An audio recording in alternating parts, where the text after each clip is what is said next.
Hello guys, সবাই কেমন আছো? আজ তোমাদেরকে দেখাবো কিভাবে বিকাশ অ্যাপসের মাধ্যমে মোবাইলে মিনিট বা এমবি ক্রয় করবে। তো এর জন্য প্রথমে আমাদেরকে বিকাশ অ্যাপসে প্রবেশ করতে হবে। অ্যাপসে প্রবেশ করার পর দেখো নিচের দিকে এখানে আছে মাই জিপি।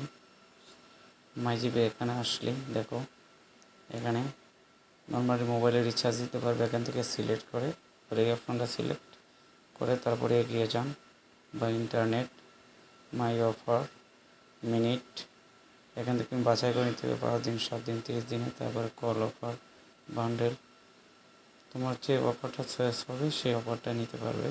এখান থেকে ধরো আমি 27 জিবি 450 মিনিট 618 টাকাতে করবো। তো এখানে ক্লিক করুন, তারপরে যে এখানে এগিয়ে যান। তারপরে এখানে পিন নাম্বারটা দেওয়ার পর দেখো এখানে আমার ব্যালেন্স যেহেতু পর্যাপ্ত পরিমাণ নেই, তাই আমার অফারটা আমার নেওয়া যাচ্ছে না। তোমরা এখানে পিন নাম্বারটা দেওয়ার পরে পিন কনফার্ম করার অপশন করার পরেই তোমাদের ব্যালেন্সে অফারটা চলে যাবে।